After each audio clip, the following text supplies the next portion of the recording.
LessWrong is perhaps character for character one of the intellectually densest and most consequential web forums. It might even be one of the intellectually densest and most influential scenes that exists in the world. The Rosehaven Inn, beautiful venue in Berkeley. You sign the check, you change the name on the door, and you're done, right? Yeah, it was perfect. Basically, no problems. Definitely not all bathrooms filled with mold. Months of training myself to become a literal mold dog. There's a website on the city of Berkeley, which is things that do not require a permit. That list is about 12 items long. One of those items is you're allowed to plug in a lamp. A small number of people can accomplish good in the world just by typing things into their laptops with enough frenzy until the world changes in the ways they want it to. Hi, everybody. My name is Patrick McKenzie, better known as Patty11 on the internet. I'm here with my buddy, Oliver Habryka. Nice to meet you, Patrick. Oh, good to see you again. I'm glad to be here. And so you run Lightcone Infrastructure, which runs both the LessWrong site online and also this conference venue, gated community, guarded. What was the That's word? right. New York Times loves to call it our walled, surveilled compound. Yeah. Because we have walls and we have security cameras. Yeah. And it's more than one building, yeah. Which, of course, technically makes it a walled, surveilled compound. It is a conference venue. It is a very good conference venue. And we'll talk about conference venues in the future, but A++ would hold a conference here, which is a nonprofit entity, as I understand it. Right. And we'll talk a little bit about the joys of nonprofits later, given that both of us have had the experience of fundraising for them. But let's start out with talking a little bit about LessWrong for an audience that might not be super familiar with it. It is relatively well known in the tech industry in the same fashion as, say, Scott Alexander is relatively well known in the tech industry. But the further you get from it, the less it is appreciated, which I would say LessWrong is kind of like the beating heart of the rationality community as it exists in an online forum. But as someone who is not a member of the rationality community, but has read your guys' stuff over the years, I think it is an enormously useful resource for the world. Yeah. And so do you want to chat about it a little bit before I give people reasons why, if you read the New York Times, you should also read LessWrong occasionally? Yeah, sure.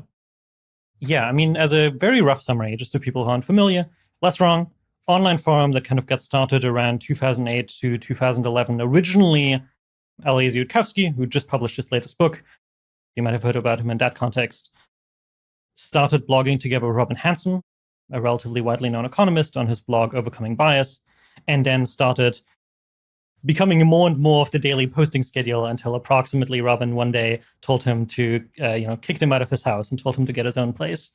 At which point he started LessWrong and figured at the same time he might want to invite other people to blog with him similarly. And so around 2011, kind of this forum/community blog got started. Originally using a fork of the Reddit code base, so kind of it was based off of the basic Reddit system of like, you have long form posts, but people can vote on them and people can submit them to a forum. And during that time, he wrote lots of stuff about AI and, importantly, kind of the core of the rationality community, a lot of ideas around cognitive science, a lot of ideas about how to think better, a lot of kind of trying to get into the practical details of what it means to form accurate beliefs about things. And then he wrote a lot of stuff. He started attracting a lot of other writers. Indeed, Scott Alexander, kind of around that time, started showing up, both Overcoming Bias and then LessWrong, and started his blogging career kind of more properly there. He posted a bit on like a few other small LiveJournal blogs, but kind of on LessWrong is where he probably got started.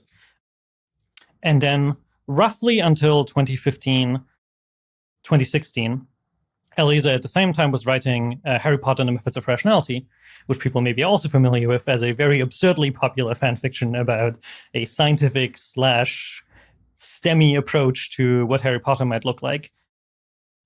So he started writing that kind of up until 2015. And roughly after that, he realized the truth that many people will realize at some point in their lives if they decide to run an online forum, which is that there's approximately nothing as stressful in life as running an online forum. I actually find that there's a quote by Paul Graham about it, who writes about it on Twitter, who is like, all the most stressful parts of founding and running YC, like 90% of the time when like something would be on fire and I would be stressing out and I would be unable to sleep at night, would be the result of Hacker News stuff going on. Not any of the companies which like were reaching billion-dollar valuations, were like engaged in highly transformative technologies. Hacker News was by far the most stressful part of running Y Combinator and the most stressful part of my life. And I think similarly, like running an online forum is stressful. And there was a fun situation around the time that people might have also heard about, Roko's Basilisk, where a nice fun user called Roko suggested this thought experiment about what if a hypothetical super intelligent AI in the future might want to punish everyone who didn't help bring into existence. Eliezer was like, well, I mean, I don't think that works out, but also aren't you just making things worse if you talk about this? So please go talk about it somewhere else. And, told Roko to shut up, to which Eliezer, at the time very naively unfamiliar with the Streisand effect, produced one of the greatest memes of, I think, the modern internet. 1000x to the attention that Roko's random post would have gotten. And importantly, had to deal with the moderation fallout of that for like multiple years, enough that he basically gave up and was like, I'm not dealing with this stuff anymore. He left, and then stuff roughly around 2015, and then like LessWrong started kind of a pretty intense decline, with basically the site completely dying to trolls and spammers, and the Reddit code base no longer properly functioning, and the website not properly working on mobile. Now that, during the 2010s, basically everyone started the mobile phones to browse the web. And that's roughly when I entered the picture. And then I was like, oh, actually, there's this really great resource of just like one of the most richest places on the internet for interesting intellectual discussion of many things that I deeply care about. And then I kind of worked with, I basically asked Eliezer for permission and a few other of the moderators of whether I could give it a try to try to revive the site. And that's where kind of I entered the picture in 2017. I started LessWrong 2.0. I had just was in the last year or second to last year of my CS undergraduate degree. I was not a very good programmer, and I tried my best to make an okay working website, and then did indeed successfully revive it. And I think these days, LessWrong, I think, continues to be like one of the It's one of the places on the internet. I don't know in what top X places it is, but my best guess is something like top 50, top 30 places that like is part of what makes the internet the internet. Yeah. I think one of the least remarkable things about it, in the sense of people would say at the least, is that all forums go through a great filter, and the vast majority of them are garbage collected by that great filter. Yes. There is Hacker News that made it through, and as a longtime power user of Hacker News, whether it is fantastic in any given year is heavily dependent on the year. But there is an installed user base that has continued forward into the future. LessWrong has continued forward into the future, but there were tens of thousands, hundreds of thousands of forums on the internet, and most of them never achieve a nucleus of a community that can sustain it after the initial group leaves. Most of them never develop a distinct culture around them. And so it's already an achievement to have any forum survive into the present over a 10-year period. And then this particular one is perhaps pound for pound, perhaps character for character, one of the influentially densest and most consequential web forums, or might even be one of the intellectually densest and most influential scenes that exists in the world. I sort of see it as the inheritor of like the Parisian salons that were a site for discourse, and which, much of our understanding of that century comes down filtered through a relatively small number of people in a relatively small number of rooms, drinking a relatively small amount of coffee together. And not merely saying like, these geeks are my tribe and I love them for that. The observable track record on LessWrong, because everything is on the internet for forever, is kind of impressive. And so if one compares like LessWrong as a method of understanding, say, COVID in early 2020 to, I don't know, let's see, the CDC's official pronouncements or the pages of the New York Times or Vox, LessWrong like stacks up very credibly in that analysis. And I don't think that's the only time that has been true. Obviously, it's been quite a focus of the community for a very long time that AI was going to be here soon and be incredibly powerful. And for better, and I think according to some people for worse, did successfully collect a lot of people's attention on that. prior to that being the consensus pick. And to the extent that it is not the consensus pick, I think that people who have lurked for 10 years as I have successfully anticipated some of the things like stochastic parrots. Yep. Anybody who says that phrase is an idiot. That's right. It will last for weeks, if that. You can 10 years ago have figured out things that people will be surprised to learn 6 months from now, and to give you a collection of mental tools for the surprises that we're all going through at the same time. Okay, that's enough of my sales pitch for it for the free service that is available on the internet. Greatly appreciated. The fact of it being a free service available on the internet, there's any number of institutions in society that could have done it and didn't. And I love universities. I love them as a place for exchange of intellectual ideas, for educating the upcoming generation, for fostering an open culture of debate and research. And yet, Berkeley didn't do less wrong.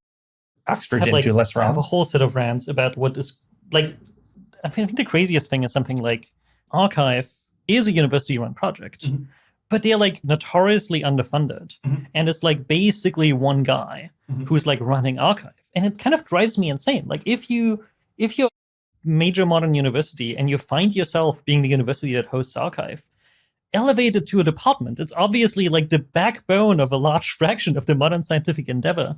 But somehow the university can't, successful infrastructure these days just doesn't get built at universities anymore. It's a very weird and very intense fact where even outlier successes like Archive just fail to get the support that would be at all reasonable given that. I don't want to make this complaint about the rationality at universities episode of the podcast, but there are ways in which we make clearly suboptimal decision-making at the individual organization level and on the societal level of infrastructure projects to back. Yep. And universities spend how much money on journal subscriptions by that, the name of it, what's the company I'm forgetting? Eslizer? They actually have their office in downtown Berkeley. We considered renting right next to them. Elsevier. Elsevier, thank you. So they spend how much money on Elsevier subscriptions, where Elsevier is widely perceived by academics to be a rent-seeking institution. Yep. But Elsevier has a sales process and a channel worked out with universities where every university builds a few $1 million of subscriptions into its cost base every year, no problem. And then people have trouble keeping the lights on for archive.org, where archive.org is carrying a large portion of capital S science on its back with one guy. Similar example and forum adjacent example. Less importance than science with capital S, but a thing that universities put no small amount of work on in the United States is debate as a practice and academic activity. And the debate community had a forum, and every year, there was a worry that the debate community's forum would go under for want of $20 a month of hosting costs. So this is an activity where universities are sending teams of undergrads accompanied by a salaried sponsor at the university, typically a communications professor or something, often a tenured individual, sending them to another state with all the attendance costs associated. And then the community organizing method / watering hole, and the only way you would find out about new tournaments, went offline multiple times because nobody involved had $20 on a purchasing card available. And so when I graduated university and went to Japan and earned Japanese salaryman salary of $2,000 a month, I said, it is absurd that our community has not self-funded the $20 a month reliably in the last 4 years that I've been involved in this activity. Just allow me to be the administrator emeritus, please, and I will make sure the $20 a month gets paid. And so that is how I ended up hosting a university web forum for 10 years while gallivanting around Japan. But Lightcone Infrastructure, the nonprofit, has a couple of activities. One of them is covering for systemic irrationality in people funding web forums. That's right. And the other one is running the space, Lighthaven. That's right. The one that gets so much skepticism in The Guardian and the New York Times, but it's a conference venue. But I don't want to undersell the importance of a conference venue. The Parisian salons were a place to pay money for getting coffee and ended up being a major impact on the world. And this has ended up, hosting some conferences, making some relationships happen, et cetera. And supporting that is a whole lot of work inside the world of atoms. So much. Yeah. Do you want to tell some war stories around? So let's give people some context. What is this space? Yeah. So Lighthaven, previously known as the Rose Garden Inn, was a hotel in downtown Berkeley. I actually found this place in something like 2014. The Center for Applied Rationality, which was an outgrowth of LessWrong at the time, running workshops for rationality and trying to help people think better based on cognitive science. And they used to run workshops, and one of the places that they used to rent at the time was the Rose Garden Inn. So it's kind of how I found it. The thing that makes it really, really interesting is that it is kind of this, like you're close to downtown Berkeley, so you're in a quite urban environment, but it kind of is actually around 5 buildings, all in a central courtyard. Mm-hmm. And those 5 buildings are all extremely weird. As like a way to illustrate it, there's a way I like describing the Rose Garden Inn as a historical property, which is that it is mostly cancer. In a sense that it is an organically grown object that like at every point in time was like trying to eat itself and trying to like expand, where I think literally most, like a large fraction, my best guess is something like 50% of the current rooms in this property are the result of an evolution where there was a house. Their house at some point wanted a porch, so they added a porch. At some point that house wanted an additional room. So they took that porch and then built walls onto that porch and made a room. At which point they wanted to have a new porch. So they built another porch. At which point the second floor of the house above maybe also wanted some kind of balcony. So they built a balcony on top of the previous porch that is now a room. And that has, as far as I can tell, explains about 50% of the buildings, of the building volume and mass, which produces a kind of construction style that is, I would only describe it as fractal, in a sense where like every single wall you look at will look different from every other wall. Every single nook you look at will have a completely unique shape.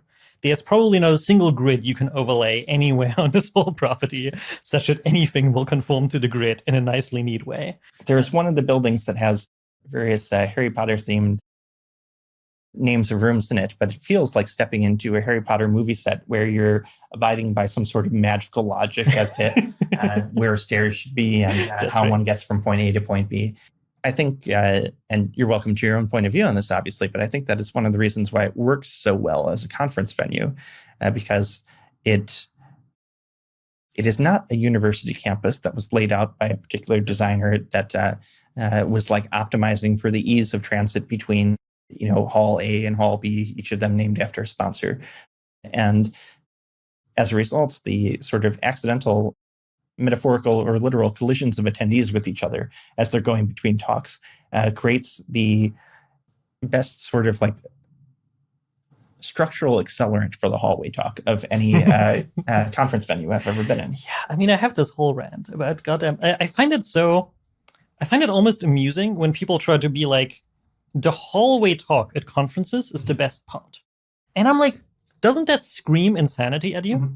You're telling me that you have your conferences, and the part that is the best one is the part that's happening in the hallway. Have you considered moving that part somewhere that isn't the hallway? Like, it feels like almost as if it's treating it as an accidental thing, where like, I'm like, the thing that you're supposed to be doing is like, you're supposed to make your whole conference the hallway, so that like it becomes a place where people run into each other and meet with each other and stuff like that. And then these events should be, it makes sense. Sometimes you want to listen to a talk, you want to have these anchor events where cool people show up to create like an initial, like, ability for people to realize the conference is real and give it credibility and all that stuff.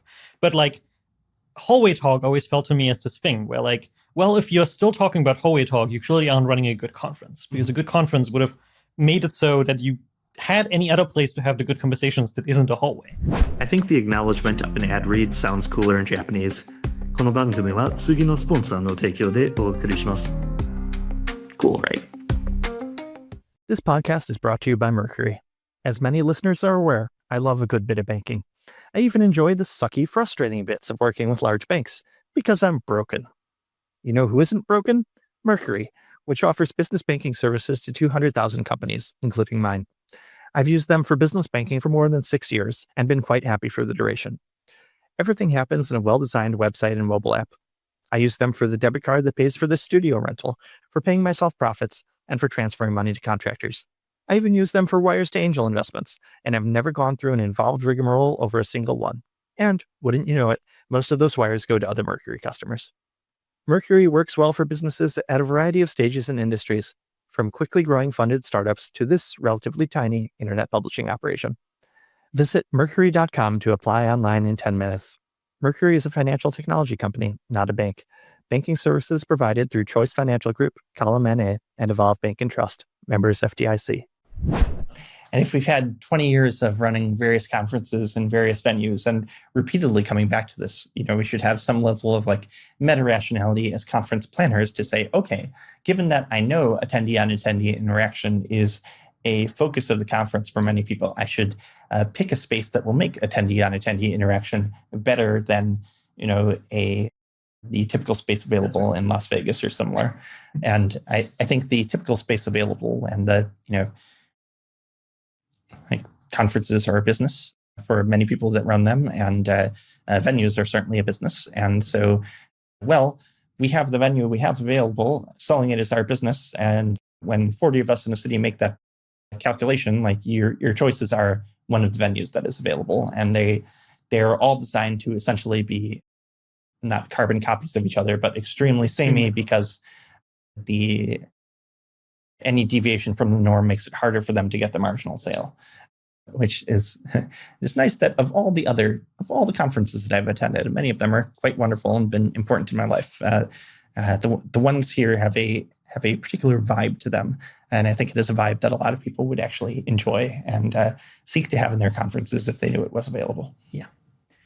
I mean, it kind of reminds me, there's both. We'll probably go into this later in the construction world and also the conference world. Mm-hmm. The thing that keeps coming up as kind of also related to the name of this podcast is just the extreme pressure that you have against complexity in the venue layout. One of the things that's just the case is that conference organizers, the vast majority of conference organizers tend to be very far from the decision maker who organized the conference. Conferences are kind of unique, relatively unique. I think there are many things in its reference class, but they're relatively unique in the sense that usually organizing an annual conference is a pretty high-level executive decision. Stripe will run their annual conference, or, there's a pretty big executive decision of that's a big deal, that will do a lot to our brand.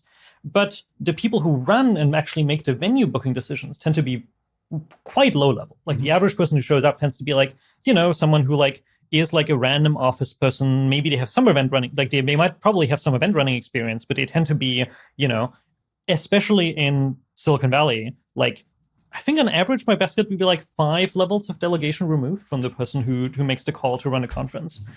And so now it's extremely hard if they want to show up and be what if we run our conference at this weird farm, or this place that has a bunch of different buildings and different houses, and they have this fractal structure to it. Propagating that information up to the executive level so that they can make an informed decision about that being what they do with the big conference is approximately impossible. And so you have a huge you can't get fired for buying IBM problem of you will buy the conference venue whose layout, where you can describe the layout of your conference and the structure of your conference in 3 pictures. Because you can be our conference venue has 8 rooms, which allows us to have 4 tracks. The biggest track will be 200-person size. The second track will be 100-person size. Then we'll have a ballroom where we'll facilitate network events or whatever. And you can be yep. And the complexity of the venue is literally there's a rectangle. You can see it fits 400 people. There's a rectangle. You can see it fits 200 people. And that's the complexity that you get at selling venue decisions. I think the industrial organization of this in Silicon Valley is interesting too, because for internal teams that are running a conference, that conference is very likely once a year. And so the person who might be, say, 24 or 27 years old, several levels removed from management, who is running this conference, very literally running that conference is their only job for the year. And it is their only job because running a conference is just a huge amount of work. Every detail that shows up at the conference is something that someone needed to put in a planning document, and check through the Gantt chart of doom for, Yep. 6 to 9 months at least. And so given that your job is on the line every year on successful execution of the conference, you are incentivized to, nobody gets fired for doing IBM, like do the lowest risk things. You get like 2 or 3 points of differentiation for this year's version of the conference. And maybe if you're lucky, you get 20 minutes with the CEO to discuss each of those 2 or 3 points. But you are probably not going to put venue selection in as one of your things, both because like low perceived impact on whether you do a good job this year, and also huge outsized risk. Because if you violate the standard playbook, then everything else in the playbook is downstream of that. And okay, am I going to have to reinvent everything we do for catering here? That's right. Then, I've just bought myself 8 weeks of calls with vendors. Am I going to have to reinvent everything we do with respect to like the physical access of the conference venue, et cetera, et cetera, et cetera? So the Rosehaven Inn, this beautiful venue in Berkeley, you were able to just buy it, you sign the check, you change the name on the door, and you're done, right? Yeah, it was perfect. Basically, no blemishes at all, no problems. Definitely not all bathrooms filled with mold. Months of training myself to become a literal mold dog, in which I learned the skill of trying to lie on the floor in the right places of the venue so that I would get a headache at roughly the right rate so that I would notice the headache in time and not get too much of a headache so that I couldn't then do the rest of my day of work of trying to fix the associated problem. Mm-hmm. Yeah. How many bathrooms are there on this property? Well, it's a hotel. It has around 50 bathrooms. It has about 50 bedrooms, approximately each one of which has an ensuite, some of which were broken. So about 45. Actually, probably 50. Mm-hmm. Yeah. And a thing I learned recently when talking to someone is that there's a full-time maintenance staff now, and they explain the math of that. And I will let you take it away with that prompt because it is a useful thing to know about the world. Yeah, I mean, I guess like the basic way I would think about this is roughly just in terms of error rates. Like at a hotel venue that has roughly 50 to 60 bedrooms or 50, like 100 beds or something in that order. I think just on average, we have like a plumbing problem. It's kind of hilarious. Like how frequently you can imagine like plumbing problems happen when you're dealing with like 200 people at a venue with 100 bathrooms. Like we're talking about like a toilet is clogged somewhere, a sink is overflowing somewhere, like literally every like 45 minutes or something. Like we at the most busiest events, we would end up having a Slack channel that's just like plumbing problems. And just that alone keeps like half a staff busy during the busiest events. Yeah, there's really a lot of fun maintenance. And then of course, like, I mean, one of the things that I'm honestly gladdest about is the very temperate weather in Berkeley. Mm-hmm. But like even at temperate weather in Berkeley, just like, especially for a property that's constructed like ours, like you will get some small amount of leak. You will get some small amount of flooding. You will get some small amount of like a wall isn't working anymore, like in the way it was intended. And so you need to fix it and fix those issues. Mm-hmm. And then not, of course, to mention the insanity that people do themselves in the rooms of just like, yeah, I mean. So you have the standard ship of Theseus problem for any large constructed object. You have people who are not at their home or workplace and therefore might be doing things that they would not do at their home or workplace, or not exercising the level of care they might at their home or workplace. You have just vastly more for every X. You have vastly more instances of X than people will typically have in their built environment. And so you get to experience the mean time between failure of X at a much higher rate than people do. And so if I call a plumber once a year in our personal lives, even assuming nothing but steady utilization of the property, you would be calling a plumber weekly here. But the business model is the opposite of steady utilization of the property. It's an extremely intense use of the property periodically. And so it is a never-ending project on that. And then I assume you layer on that the complexities of running commercial real estate and the complexities of building anything in the physical universe.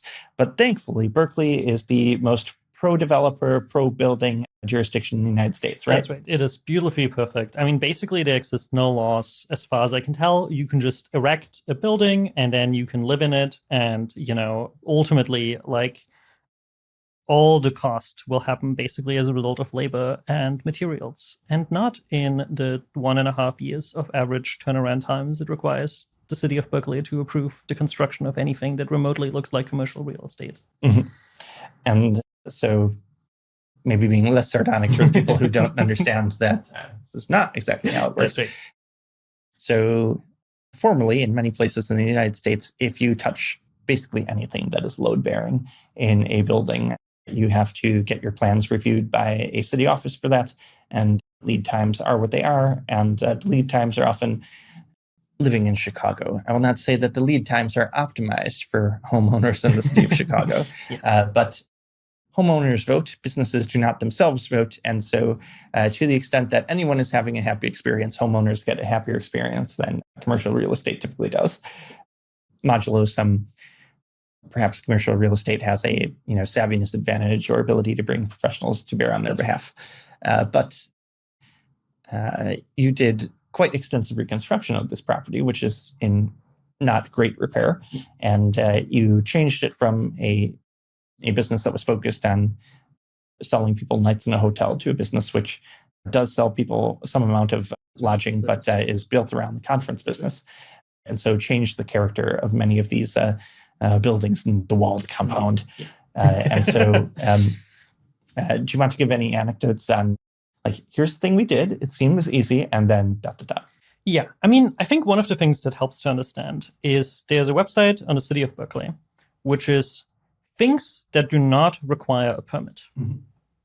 It is an exhaustive list of all things, according to the city of Berkeley, that you can do to a building that do not require you to get a permit. Mm-hmm.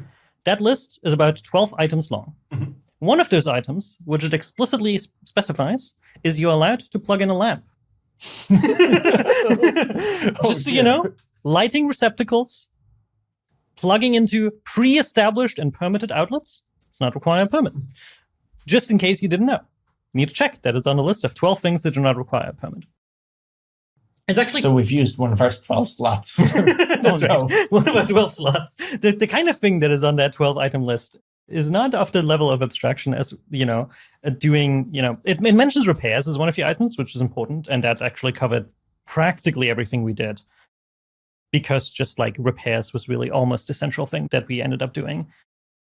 But like, it's very important to understand that just like the list of things that you're allowed to do to a building without the city getting angry at you is really very limited. It's a bit hard to say, like, what were... Ultimately, I think because we ended up doing repairs, we actually ended up very luckily interfacing surprisingly little with the city of Berkeley permitting system. Mm-hmm. Partially because we took it as an optimization criterion. Mm-hmm. Like when we worked on this and when we looked at this, we just like tried to understand really in a lot of detail, like what can we do without ending up with issues, like in terms of falling outside of the things that like are okay to do and which things are we not. And that ultimately basically determined like the full project plan of everything. Mm-hmm. There's like huge changes and huge differences I would like to have made. But I would like to underline this point that there is a legitimate reason why cities have, planning offices and some level of permit review. It protects both the current owners of the property, the future users of the property who might not be owners, and then future owners, given that it maintains I can't believe it's not blockchain of state changes to the property. However, the laws that we make like very literally construct our built environment. Absolutely. And there are compromises that you had to make due to the combination of the law and the Berkeley's level of resourcing / level of competence in enforcing the law that like suboptimize for the experience of Lighthaven attendees, conference organizers, and similar. One of my passions for the last, I think basically starting with Lighthaven is to try to chase down the consequences of fire regulation. Mm-hmm. I think it's easy to think about, like, so there's a few different things. Basically, when you think of permitting stuff, the city of Berkeley, as most municipal districts, basically will divide kind of the city relationship to a property into 3 buckets. Mm-hmm. It will talk about zoning, which is about what commercial activities can you run where. You shouldn't, it determines various things like noise levels. It determines some amount of what businesses are allowed to run where. If you want to have an adult entertainment business, can't put that right next to a school or whatever, and various stuff like that. Also, often that's where a lot of single family zoning comes from, and suburbanization. That one, it determines what you can do in a property. In some sense, it's the most restrictive, but we interface with it very little because it's a hotel. Hotel, basically everything you do is very neatly covered. Then you have building, which is basically the thing that you just mentioned about trying to make it so that the property is structurally safe, follows some basic rules or whatever. I have a huge number of disagreements with those rules. But the thing that I think people vastly underestimate is just a whole additional department is fire. And fire is ultimately the thing that determines the vast majority of constraints on a property. Where, for example, we have things like the Americans with Disabilities Act. Has a huge effect on a large amount of construction regulation because now you have all of these regulations about how do you make your property accessible. But it actually turns out that almost all the complexity of those regulations is not a result of trying to make your everyday usage accessible, but almost all the complexity is the result of needing to combine the standards for fire safety with the standard for disability accessibility. Because the question is, how do I make it so that if my building is on fire and everyone is trying to desperately escape, that all my disabled people can still escape in time, which is a much, much harder problem than how do I allow general disability accessibility to the property.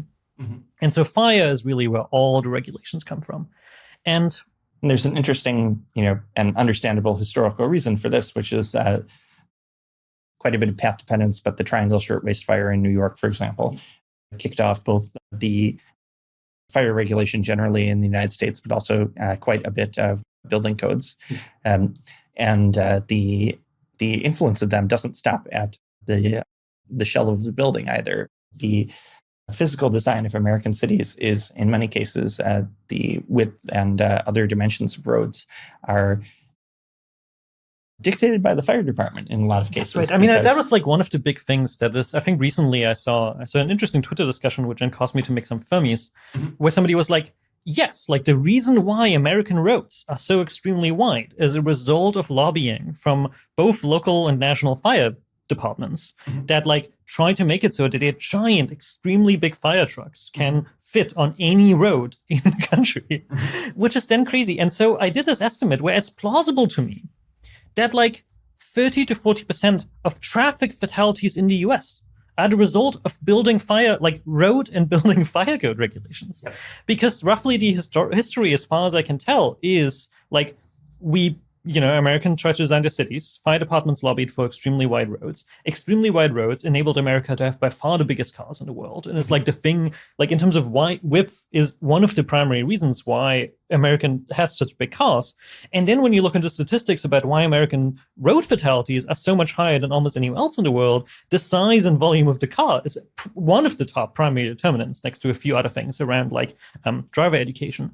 And so it's not crazy to look at that and be oh my God, I think it's plausible to me that 30% of traffic fatalities in the US are downstream of building fire code regulations. 30% of traffic fatalities is probably 10,000 deaths a year, whereas the total number of deaths to fire in the United States is probably, a few hundred, maybe? It's less than that. I think, per year, I think you probably end up in the, something low hundreds. It wouldn't be surprising to have a year with less than 100 fire deaths, I guess. And granted, we that represents an enormous societal success in that, Triangle Shirtwaist by itself would have blown through that number. But the people who are making the decisions on fire trucks, and I'm sure they're making the decision partly because, they want the safest fire environment possible. I'm sure they're also making it because they love big fire trucks. Just love them. I have loved them since they were children. I wanted to be a firefighter when I was a kid, doesn't everybody? But nobody's presented with both sides of the ledger on, I'm saving X number of lives this way and then costing this way, and I should make a rational cost benefit calculus between the two. Oh yeah, my colleague Rafe, I think this was in the UK, not in the US, but very similar. There was a hilarious case where I think they were trying to estimate something about, I think, a related regulation around maybe stairways or maximum height of a a building in the UK. And it was hilarious where there's this government report where for one, in a rare cases, they actually do kind of a reasonable microeconomic analysis. They like check like what are the safety implications, what are the economic benefits, and you just have this report which just like outlines case in favor, case against. Case against, they're like do a microeconomic estimate, and it's like we estimate the benefits of like not implementing this regulation like exceed the drawbacks by like a factor of 5 in terms of basically all the costs that we have. Next paragraph, therefore we decide to recommend that you do instantiate the regulation and go ahead with like no connecting word. It's just like it does a microeconomic analysis, gets the wrong answer, throws away the wrong answer. This is one of the examples of the posting the policy pipeline in the United States that someone in not a journal article, but literally a blog post, could have been a LessWrong post, but they did the analysis of whether for a very long time in very many building codes, including, I believe, the model building code in the United States, there was a requirement that above a certain size of building, you need to have number of 2 units, staircases. you need to have 2 staircases. And this was justified by a folk intuitive belief that, if one of the staircases is on fire, then they can escape via the other one. And turns out staircases don't catch on fire that frequently. And we are instead just sacrificing a tremendous amount of resources to have the second staircase, both in terms of, sure, it takes construction resources to build it, but also because real estate is fundamentally in the business of selling square feet. We have no one living in the staircase, sensibly. Staircase is a rough place to live. If we just repurpose those square feet as buildable space in our cities, we would be able to, with no other change to the built environment, have many, many more people living in the cities at basically comparable cost. Yep. And so I will drop a link in the notes, but I believe that there has been some amount of movement actually because someone actually sat down and did the math. Yeah, I mean, I have so much hope of like somehow, I mean, actually just like as a point, Berkeley has hugely shifted its policy environment. So basically around, I think 2 years ago, the Berkeley mayor that was elected was an extremely YIMBY mayor. They basically won on a YIMBY platform. And indeed, we've been seeing a huge amount of construction. Like the Berkeley regulatory environment for new construction has like vastly improved in quality in roughly the last 2 to 3 years.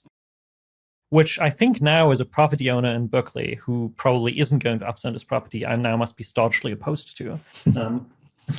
Yeah, the political culture that is Northern California. When I was living in San Francisco during the pandemic, no less, for complicated reasons, I got a postcard in the mail from the city of San Francisco. Someone wants to build an apartment in your neighborhood. Would you like to come down to the meeting to object? And because my real home was in Tokyo at the time, my Tokyo brain just like, this fails to compute. Why? Yeah. Why would they go and object? Why? Like, one, there's a pandemic on right now. You do understand that, right? Like super spreader event at the meeting. But 2, why? Why would I care? Why would anyone care? It's a neighborhood. There is more sky available. But I'm glad that through the tireless effort of the YIMBY folks on both policy advocacy and convincing just the general population that this is important, that the cost of housing is one of the things that Americans should indeed weight as most important on their list of wants over the course of the next 5, 10, 20 years, that there is some positive movement there. And us landowners, we can take it on the chin. That's fine. But with that not so awkward segue into the money that pays for it all. Yeah. So you run a nonprofit. I've previously run a nonprofit. Both of them are, large relative to a church bake sale, small relative to, the United Way. Yep. And we'd love to talk about the mechanics and surprises of doing fundraising. And one of the things that I was told many times is, wow, you are so lucky that you are in and adjacent to the tech industry, because it must be so easy to get money for a nonprofit in the tech industry. And I will say ours raised $1.2 million. Fantastically fortunate by the standards of attempting to start from nothing. But oh my goodness, it was a slog for every single dollar. It was much harder than I would have imagined I spent 50% of my cycles as a nonprofit CEO doing fundraising when starting with approximately the most advantages I could imagine starting with. And so Lighthaven raised some money. How'd that go? Yeah. I mean, so I think the history of Lightcone Infrastructure kind of has two seasons of its fundraising. I think historically, we were kind of part of a lot of the extended effective altruism ecosystem. And it's just a case that like that is a completely different beast to fundraise from than almost the whole rest of the world. And I really want to be like, I think I'm now slightly tempted to refer to it almost in the past, but maybe I shouldn't be as cynical, but I think it was one of the greatest things in terms of a charity ecosystem that like I've seen, in the sense that like genuinely what would determine whether you would get funding is like Fermi estimates about your impact. And you would be like, here's how much you're buying. And of course, like for an organization like ours, the units you would be measuring your quality in would often be much like we are kind of, we are working on like public discourse forum infrastructure. It's much harder to be like, look, here's how many lives you buy when you buy LessWrong, marginal LessWrong.com moderation hours. But like ultimately at the end of the day, I had a sense that things were like downstream of how much impact we had roughly, in the sense of like we would have a budget, we would have like try to make an argument that the impact we're doing, like the impact that we are producing with our budget is like above the baseline of what a funder like Open Philanthropy or some other similar funder would generally fund. And then we would pretty reliably get our funding. And in general, there was so much goodwill going around that like it wouldn't like basically the first funder we convince of this would end up filling roughly our budget, because they would be like, look, like, yeah, like I could probably call up the other funders in the ecosystem to like get them to pay their fair share, but like they are doing the same on their side, and I don't want them to have to summon up all the cognitive context to evaluate your project. So basically, I'm going to fund you. I'm going to like check in with some other people of whether they think maybe this is a terrible idea, to see whether maybe I want to apply a higher standard and see whether I would fund it all myself. But like there's a lot of trading going around. There's a lot of goodwill going around. And so like if it looks good by my lights, we'll probably just fund it fully, because it doesn't seem worth it for you to fund from 3 to 4 other people. And then I think basically all of that very drastically changed with the collapse of FTX. I think kind of the broader effective altruism ecosystem both had just like a huge collapse in the surrounding trust of what was going on, of just like, well, definitely now Open Philanthropy isn't going to go and be like, oh, well, I just kind of trust the other funders to pay their fair share, because turns out one of the funders did that the most with turned out to have stolen half of their money or approximately all of their money. And now all the organizations that I thought that like they were paying their fair share to now are coming back to me to cover the clawbacks that they're facing to give back the money. And so a lot of that trust evaporated. And then more broadly, the whole domain became a lot more politicized. And like reputational considerations about like, is it a good look to fund this organization started becoming very dominant. And I think in that case, now you're entering like the domain of nonprofit fundraising that like is the standard world, where I think it's really crucial to understand that like the thing that practically everyone hopes to buy by giving money to a charity is to look good. And that's like, and often, and this is particularly pernicious, they expect that they want it to look good to the least informed audience. Where like, it's not the case that they're like, oh, I want it to look good to the people who then will try to write my autobiography and my legacy and try to understand what the consequences of my life were. They want to be like, well, I'm kind of hoping that if I give a bunch of money to charity, that like the internet mobs are less likely to get angry at me or something of that kind. Or say high status journalists or similar. Or high status journalists or something like that. And so you now have this like basically what a large fraction of what determines whether you can fundraise from someone is just like, does it look good to give money to your organization? And does it generally look like the kind of thing that like can signal very robustly that it's not going to bite them back later? Apologies for making this observation out loud, but LessWrong and associated communities are among the most extreme cases on the graph of like realized impact on the world versus lack of institutional trust and heft in the world. That's right. And so, frankly, this community does not scream, I am the safe choice. Absolutely. The safe choices are, the university system and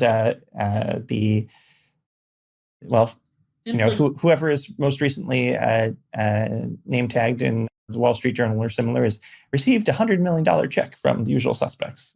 And like, all the things that like look like, even if they turn out to be like fraudulent or fake afterwards, nobody is going to hold you accountable for it. But like nobody is going to be angry at you for giving a marginal $2 million to the Make-A-Wish Foundation. Yeah. Nobody is going to be angry at you for giving money to your local children's hospital. Like those are like the archetypical acts nobody of charity. Got fired for buying BLM. That's right. Similarly, nobody got fired for giving money to a local charity, children's hospital. I like children's hospitals, to be clear. I think they're like good institutions. I haven't thought much about whether they're underfunded or overfunded.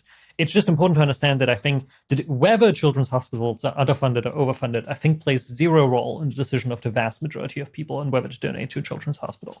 I think one of the intellectual contributions of effective altruism has been that, you should at least spend some cycles on the question of, is this problem tractable? Is this likely to be uniquely accelerated by my donation versus no, the rest of the world is going to hop on it anyway. And so therefore I should pick something that the rest of the world won't hop on, which I sometimes think the community gets a bit maniacal on that question, but it's almost a useful corrective versus the previous extremely consensus-oriented use of charity where everyone is chasing approximately the same charitable goals. And the largest charities in the United States almost drown in money to the extent that I don't know that they would describe this internally, but I think that some cause areas have difficulty metabolizing as much money as is thrown at them. Yes, absolutely. In that they do not have enough smart coordinators in the space to make enough programs to justify the amount of cash that has been thrown their way. And so they're somewhat profligate with respect to things, or they choose relatively low ROI things to focus on. And then meanwhile, other cause areas, which are sort of important, languish because they are not as camera friendly, because they would not be as immediately grokked at a party in Brooklyn, which a New York Times reporter was at, et cetera, et cetera. So I hate to throw the New York Times under the bus, but the New York Times, well, I'll link to their explanation of here. I have many wonderful things to say about the New York Times. It's great that the United States has a paper of record. I don't think they get it some of the time. Yeah. They get it more than The Guardian does. That is a very low bar. I'm subtweeting a write-up that The Guardian did of a conference that was here, which I attended, which they made out to be a hive of scum and villainy, and then required something like 7 corrections to the piece within a day because it was reported incompetently. Indeed. Sorry. Going back to the fundraising. So we had the discontinuous collapse of FTX, and that caused something of a fundraising winter in this end of the world. And yet I notice we are still open. So you clearly did a successful fundraising campaign after the fundraising winter. Can you tell me about some of what happened there? Yeah, I think the key thing that we then did is we shifted, I think, from kind of the very impact-based giving model to the central fundraising methods that we ended up utilizing. Is we did a big fundraiser on LessWrong, and the vast majority of fundraising came from kind of people of the extended rationality community. Mm-hmm. And I kind of think of it a bit as like, it's kind of a slightly adjacent. I mean, I'm going to be chasing down the annoying comparisons to religion for years as a result of this podcast, but like there's a bit of a kind of this normal model that like a church would have for fundraising, of like you have a lot of people who are adjacent to the church community. Mm-hmm. You like ask them, do you want to give to it? And especially kind of given that we're part of the effective altruism community, this has produced like much very confusing states of how people want to give to us, where people are like, I think you're probably the most cost-effective thing, but like, I don't know how I would justify that to other people in the effective altruism community. So instead, I want to give you from my like donating to my local community and infrastructure budget. And that de facto has like resulted in us like ending up in an okay-ish financial position. Mm-hmm. One that I'm very glad about, in the sense of just like we shifted from, I think probably in terms of in a nonprofit space, one of the most concentrated donor bases maybe of any charity, in the sense that we basically had two funders, which was Open Philanthropy and the Survival and Flourishing Fund, that funded us for many years. And then shifting to a funding base where we fundraised approximately $3 million last year, with not a single donation above $150,000, with like approximately 1,000 people who like make up the majority of our donor base. So we easily skipped, 2 orders of magnitude of Have you ever size of donor discussed base with data. someone who has run the fundraising for, say, a Catholic parish or a synagogue or similar? I've never talked to someone who did that specifically. My sense is, like, I've talked to a few people who are kind of involved in church organizing, but I think they are usually like, well, we have this strong rule of tithing, and so that's kind of the thing that there's buy-in for, and then mostly we go around and we remind people to please tithe, and that seems to work reasonably well. Whereas that definitely doesn't exist for the rationality community and shouldn't. A long-held hobby horse that people in tech and tech-adjacent spaces underrate what they can learn from the history of religion and religious practice. But without giving you the entire pitch at the moment, I think you would find, if you engaged people like that, that there are some things that religions have figured out in the last 2,000 years about, for example, not all religions have access to the technology that we've told you for the last 2,000 years you must tithe 10%.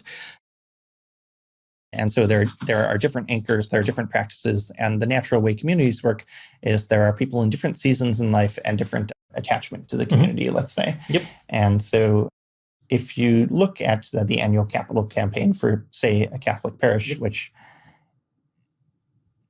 I'm using as an example because I am Catholic and I'm occasionally tapped for that capital campaign, somewhat complicated by the notion of how a parish has a relationship with the diocese and potentially an archdiocese above it. But there might be people who are known to the parish as being like relatively generous or relatively well-moneyed, local community leaders, for example, who will get like a separate appeal made quietly to them. And there is some element of the usual and some element of status and some element of from those whom much is given, much is requested. And then there is the broader community too, where if someone is donating $10 a month in the collection plate every week, that is a thing that the church is both very happy to get, and the numbers would not work without that broad base. Yes. And so, then there's many different charities in the world that have different sized donor bases and different concentration of whales versus the rest of the population. But I think it might be interesting talking to someone who has done the capital campaign for raising a new church or something on how much comes from the usual 8 people and to what degree you are literally downstream of someone has a wedding to pay for this year. And so they're going to either bow out or not be able to do much versus how much of it is, okay, it's that time again. Let's pony up for the annual thing. Yeah. I mean, I think one thing that's kind of weird, and I think it's kind of, my guess is it's also present for churches, but was a very central dynamic in LessWrong fundraising or Lightcone fundraising. It's it really felt to me like roughly centrally I was playing Game of Chicken. When I would go to people and be like, look, we don't have enough money to run until the end of the year. By default, we'll declare bankruptcy in 9 months. They'll be like, I mean, that's crazy. Obviously, it would be crazy for that important pillar of both my local ecosystem and the world's for that to fall through. And then I would be like, great, glad to hear that you're up for filling maybe some non-trivial chunk of our remaining funding gap. And it'd be like, you know what? Take me down as one of your donors of last resort. Where if it really looks like by the end of the year, nobody, by the end of the fundraiser, nobody has offered to fill the gap, then maybe I will, step in and be like, look, man, I have 17 donors on my donors of last resort list, each one of which has been like, hey, can I please be the person who gets tagged at the very last to somehow fill in your gap? I think this is a classic collective action problem, and everyone wants to be the donor of last resort. No one wants to be the first check-in, which suggests to me that we're missing something somewhat analogous to in Silicon Valley, there's status associated with, I was the first angel check into that company. That's that the feels thing amazing. that I've been dreaming of. I've been dreaming of, the thing that I've been desperately wishing for roughly the last 2 years of fundraising has been to have lead donors. Similar to how you have lead like someone who leads around is to be like someone to step up and be like, I'm going to be donating, $100,000 to this project. They have a funding gap of $1 million. I'm now going to be the person who like sends emails to a bunch of other people and like pulls things together, because it's just you're in such a shitty position if you are the charity itself trying to pull that together. Like if I, as a charity or even as a startup, similar situation, like just make an email thread with 10 funders CC'd, being like, hey, we got $1 million to raise, how you want to split things up. Unless you're Sam Altman or someone else who tends to be extremely good at various forms of social maneuvering or is extremely oversubscribed in the projects that he run, everyone will be like, look, you're just a random startup. Like, I have no reason to trust you. Of course, you're extremely incentivized to tell me whatever I want to hear in this moment in time. And so this secondary relationship of there's a person with stake in the organization who has sent a costly signal that they care, but who has relationships to maintain with the other funders who can then pull them together to make something happen, is like a very crucial piece of like social infrastructure in Silicon Valley. And it feels to me like one that could generalize to the charity space. But like, I have never seen this happen. Oh, spoiler alert. The religious communities are nodding their head like, yes, we call them fundraising shares. And so if there is a capital campaign for 2025, there might be a person in charge of that capital campaign who's not the professional or semi-professional person that is organizing really the campaign. And that person did not quite consensual hallucination time. They didn't buy their seat as the chair. Yeah. And they didn't buy the shout out from the pastor or similar at the annual fundraising party for being the chair and putting this together. But they didn't not buy it. And they might be the largest check in, they might be one of the larger checks in, but the expectation is both, one, I'm going to represent myself to other high trust peers in my community as I have skin in the game here. Yeah. And I'm not going to cajole you, I'm not going to guilt you. We've learned that cajoling and guilting doesn't produce the numbers every year. But it's that time again. I'm the person who is empowered and encouraged to take everyone out to coffee, and I'm going to go down my list. And Bob must be a great year in the trading business right now. I see the Wall Street Journal. Yep. So you were down for 5 last year. You're down for 5 again, et cetera, et cetera. And you rotate that position around the community, both so someone doesn't have the weight of the thing smack them every year, but also so that it isn't the same person spending their personal capital every year. And so a thing that you could potentially consider is that seems next really year, cool. Who wants to be the master of ceremonies at a Lighthaven event / who wants to spend a few weeks lighting up their network and saying, hey, are you good for keeping one of the bright lights on the internet, keeping the lights on for another year? That's really interesting. Do you have a sense of how, of course, it sounds in the thing that you just described that there's in some sense already an existing tradition that kind of makes the negotiation here possible. But the thing that feels tricky to me when I'm imagining this is this, it feels kind of hard to do in the sense that I'm asking someone to do a thing that's at a very awkward intersection of being something they do because I asked them to, or something I encouraged them to do, and something that they're doing on behalf of the community or the ecosystem. Yeah. It seems in some sense that if I got someone, if I choose all the bits about who this is going to be, ultimately it's just another employee of mine doing more fundraising. So there needs to be a certain amount of independence, there needs to be a certain amount of community buy-in. Having it kind of as a thing that a community can take as an object and as a role feels very important. So I'm kind of uncertain how I would get this started as a role. So some of the social technology here is the person who is the fundraising chair is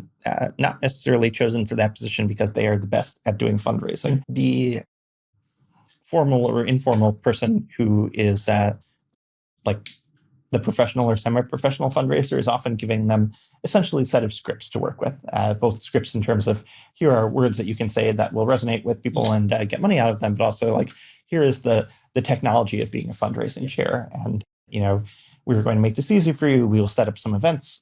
We will give you some suggestions as to people getting to those events and access to our mailing list and et cetera, et cetera.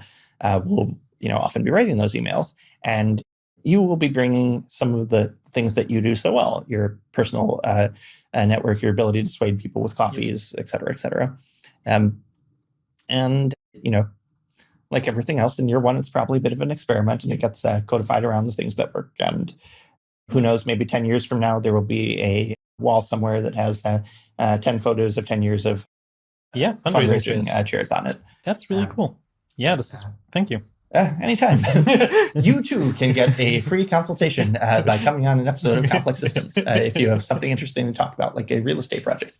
But I sometimes feel like a huge amount of my intellectual output in my career has been like, I have very few original ideas. There's just some ideas that are appreciated in certain communities of practice that they do not cross the osmotic barrier by themselves. And so you just like pick them up from A, deliver them to B, gains from trade. It's amazing. I like that. Yeah, I mean, immediately after this, I will Google a bit and see, like, can I find any guides for how to make fundraising chairs, and how can I then translate that into, of course, the very, very different context in which I'm in, of like a weird gaggle of rationalists. Yeah. Well, I wish you the best of luck and skill with that. And when your fundraising chair wants to hit me up next year, they know where to find me on the internet. I'm kind of curious how does the thing that I described compare to your experiences? Where, I mean, you just said you fundraised $1.2 million roughly. Ooh, yeah.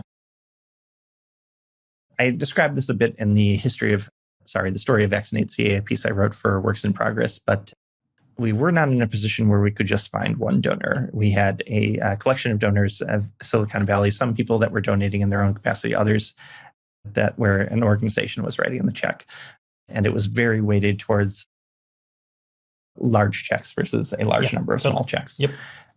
The constrained a little bit about what I can say, but I will say that things like factors that felt extraneous to me did dominate the decision-making of some funders, including some very well-moneyed funders.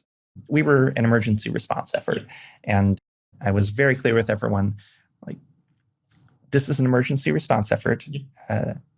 We will paddle like hell for as many months as is required, a year or 2 years if it is required. As soon as we are not required, we spin this down and go back to our day jobs. And that led the start of every conversation I had with someone. And there was a large charitable funder, and I will not name them for the obvious reasons. And this large charitable funder put us through 6 weeks of a process that they had for qualifying potential opportunities. And during those 6 weeks was extremely bullish on the opportunity for funding us, and mentioned that of the target $2 million that I wanted to raise, $2 million was not a lot of money for them. I was like, awesome. I will spend a lot of my time for 6 weeks jumping through hoops. And I perceived myself as having a green light at some point in that 6 weeks. Possibly that was me misreading the situation. Possibly it was not. The final meeting with that funder was, well, Patrick, we really love how much time you spent with us, but we can't fund this because there's no ongoing institutional value created by Vaccinate.ca. Like, you've known since the jump 6 weeks ago, this is a crisis response. That is the only thing to fund here. They're like, well, we see as an organization that a priority is building institutions rather than just jumping between fires. I'm like, cool. Would have loved to know that 6 weeks ago because, I had other things to be doing with my time. Didn't say it in as many words, but definitely how I felt. On the flip side, there were other people who had done well in Silicon Valley where I feel weird about giving people shout outs for charitable behavior. They're welcome to claim any of these anecdotes if they want to. But there was a particular person where he liked a tweet of mine on Twitter about the project. I sent him an email 5 minutes later and said, nice. Hey, Bob, saw you liked the tweet.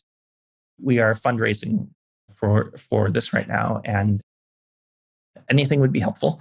And got an email reply back an hour later saying, meet A, B, and C on the team. Send them the white paper. I will get you a decision soonest. And that was at 4 o'clock California time. 9 a.m. the next morning, I've decided to donate $100,000 out of my personal account. You will shortly receive an introduction to my banker. Wire arrived at 10 a.m. And love that bit of like Silicon Valley. You can just do things / like when you decide to do things fast. But that was not a universal experience. And indeed, we didn't catastrophically fail through inability to raise enough money, but we did have to mothball the project about a month, maybe 6 weeks before I would have liked to, counterfactually, if I had hit the fundraising goals. The fundraising environment also changed under our feet. So you mentioned how, in your experience, there was the sort of FTX winter back in 2021 in February, when most people were individually not vaccinated themselves. It was like, this sounds like the most important thing ever. Let's have conversations, et cetera, et cetera. May runs around. I'm still fundraising more than I was back in February, because what I perceived as an in-the-bag check is no longer in the bag nor a check. And in May, everyone said, well, the supply issue for the vaccine is basically solved, right? I mean, they didn't say it in as many words, but I think the math was, I have my vaccine, my coworkers have their vaccine, my parents have their vaccine. Who doesn't have a vaccine anymore? I'm like, well, going by the stats, that answer is half of the country. And perhaps more importantly, a very large number of people who are like structurally right now queued up behind all of the Americans. And so the faster we get the United States to the point where it feels like politically secure that the vaccine is sufficient within the United States of America, which was not the case in May of 2021, the faster we release supply from American factories to the rest of the world, which will save lives externally and also decrease the amount of processing power that the virus has to run in people in the rest of the world, and potentially come up with variants that would be bad for them and then eventually bad for us. A chaotic time. I don't think I executed as well as I could have possibly executed. That's one of my major reflections on my performance as the CEO in that organization. But it is difficult for people who aren't the CEO to do charitable fundraising. Indeed. Especially for ones at the scale of the operations we run. But lessons learned for next time. Hoping there is no next time for that. But indeed, hoping there should be next times for charity. I hope to not have an exact rerun of the global respiratory pandemic and charity urgently needing money to find something which honestly should have been done by the government. But that is an entirely different argument. I guess it's surprisingly related to our earlier conversation about underfunded infrastructure, in a sense of that really was like a lot of online, like straightforward web development, online-ish infrastructure and coordination of people that like obviously breaks even if any government bureaucrat was capable of doing a cost effectiveness estimate compared to anything that internal spending decisions were being made. We were spending tens of billions of dollars on various aspects of the pandemic response. And of course, there's $1 trillion up in the air with the economic impact. And I was scraping for, I think the smallest check we got was $25,000. I was on phone calls for like 20, get a 25 here, a 25 there. It eventually adds up to real money. Government being its own ball of wax, I had that same conversation with places in Silicon Valley that can lose $25,000 in the couch cushions and couldn't get them over. In some cases, couldn't even get direct beneficiaries of our work over at the line. I'm like, hey, you have a workforce. They would prefer not to die this year. You have a budget associated with them not dying this year. $100,000 is a very small amount of that budget. Put out a Slack message on how many of them found the vaccine through us, and then do the obvious math. And that was the least effective sales pitch ever. In some cases, it was like, why buy the cow when the milk is already free? Tech did not cover itself in glory. And yet, I will say, all of our funding was through the extended tech community. So good that we make some good decisions. But I don't want to end on a downer note like that. I think that one of the things that, LessWrong demonstrates, that the larger nonprofit demonstrates, and that Vaccinate CA demonstrates, is that a small number of people can accomplish good in the world just by typing things into their laptops with enough frenzy until the world changes in the ways they want it to. That's right. And so I think I have some differences of opinion with a lot of people who are on LessWrong about specifics of forecasts for the world over the next couple of years. But I am immensely glad that it exists on the internet. Glad. And by convention, I end these with asking someone, where can we find you on the internet? But I think the answer is we've talked obvious. about that pretty today. Yeah. LessWrong.com, obvious place. And then if somebody wants to know more about the umbrella organization, lightconeinfrastructure.com. Well, thanks very much for being on the program Thank you very today, much. Oliver. And for the rest of you, thanks very much. And we'll see you next week on Complex Systems. Thanks for tuning in to this week's episode of Complex Systems. If you have comments, drop me an email or hit me up at Patio11 on Twitter. Ratings and reviews are the lifeblood of new podcasts for SEO reasons, and also because they let me know what you like.